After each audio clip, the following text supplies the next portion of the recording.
Greetings all, this is Malik Assad Jafar, and today we're going to be going over the characteristics of a healthy family, or what I would like to call the recipe for the family pie. Let's get into it. I'm the best, so do not test the top of my profession, the master of my chosen field, of that there is no question. Serious. Get this in focus here. Here we go. Okay, so what I'm getting ready to show you is a diagram that helped me to understand the logistics of the healthy family concept. Now, here we go. As you can see here, this is family number one. And remember, it's not different families, not to get complex. This is the same family, but I want you to be objective about which family do you think is the healthiest. And any answers are welcomed, of course. So the gravity and the weight of what this family's got going on is it seems like they have a lot of positive and happy things take place in their life.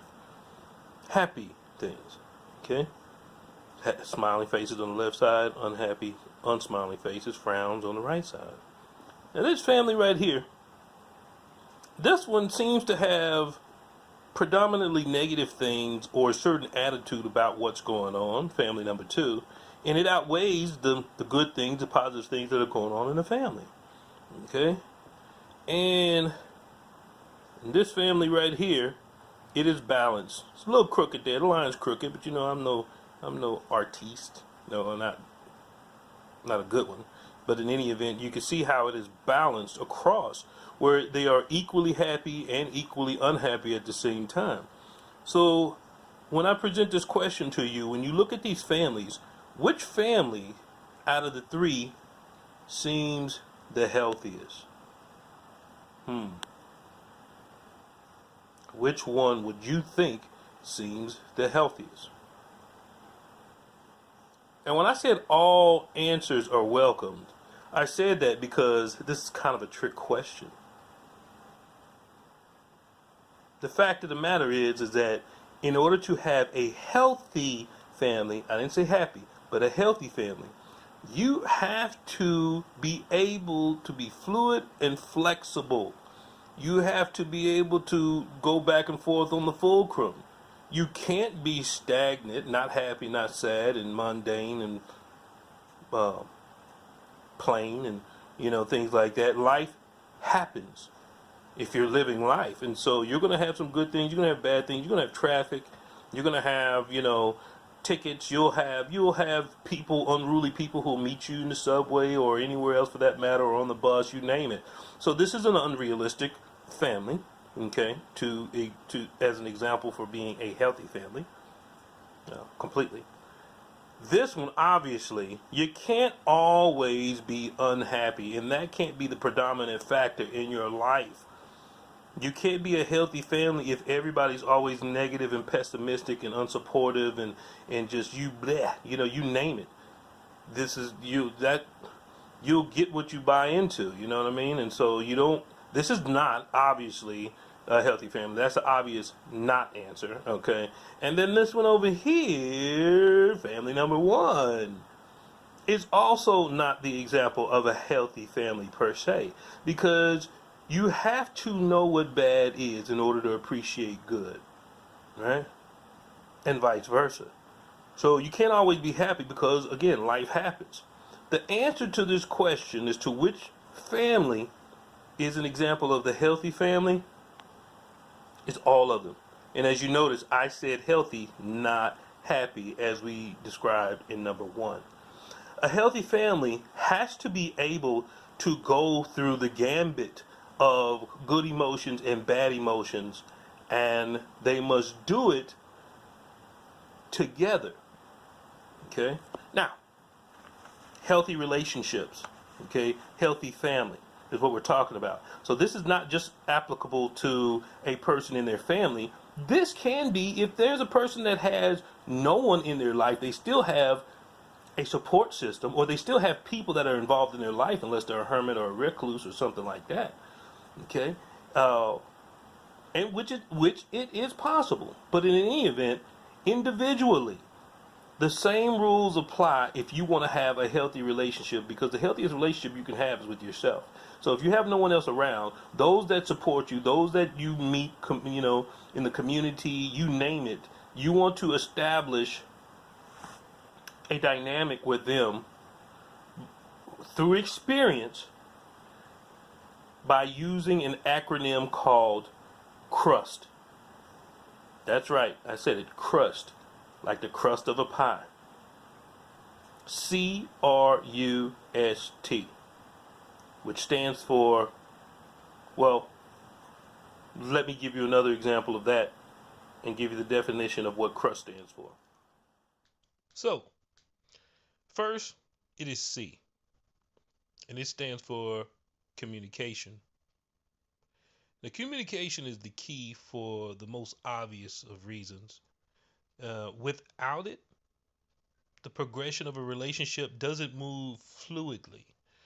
Now, whether you are using sign language, text, emails, letters, smoke signals, bongos, I don't care what it is, all parties need to be on the same page of communication to transfer ideas or messages between people effectively. And next, we have R. And R stands for respect.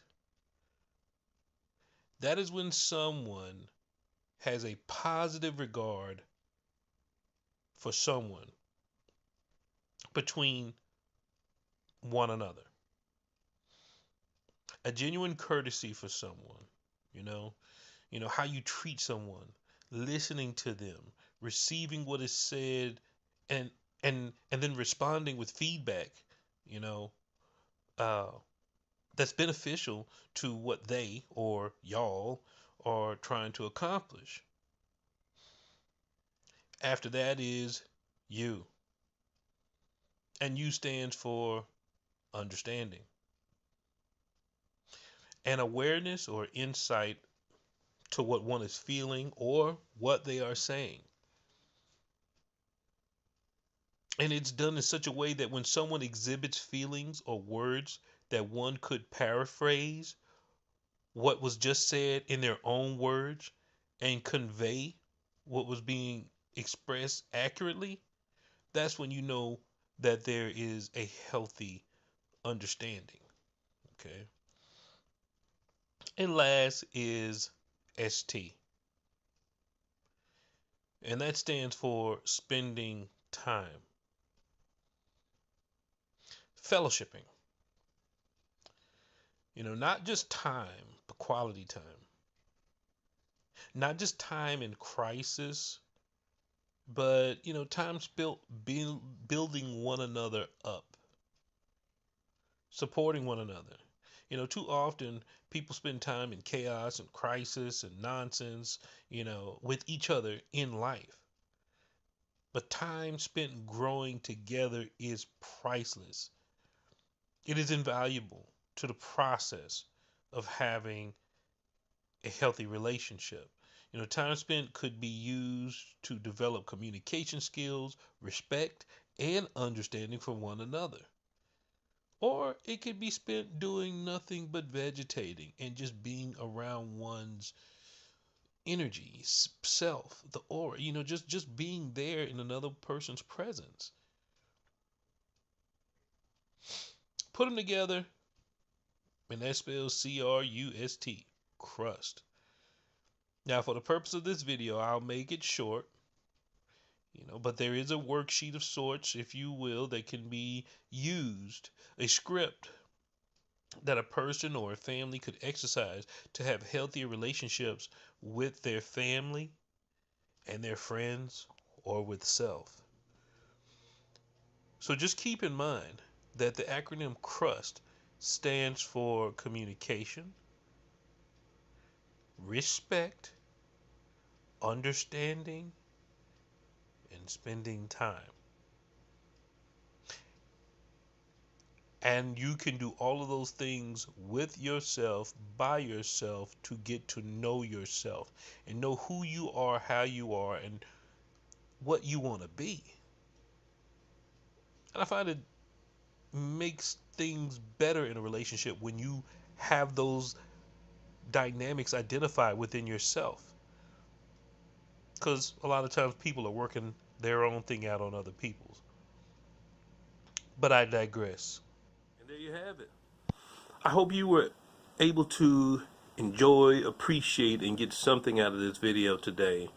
I know I do every time I go over it, because it makes me reflect on the relationships that I have in my life right now and how they're developing. I mean, it's something that introspectively you want to be in a position to be the best you that you can be, and your supporting cast members, or if you will, of your support system or your family or the people that surround you are the key to making that happen for you. And so I got to make sure that, you know, the recipe is magnifique, that is going the way that it's supposed to go. And I believe that if you're able to, from time to time, you can even meditate on these different dynamics that you have going on in your life. I don't think it would hurt to look into that. So, with that said, stay safe, be blessed, and I'll see you next time. Peace. Bam.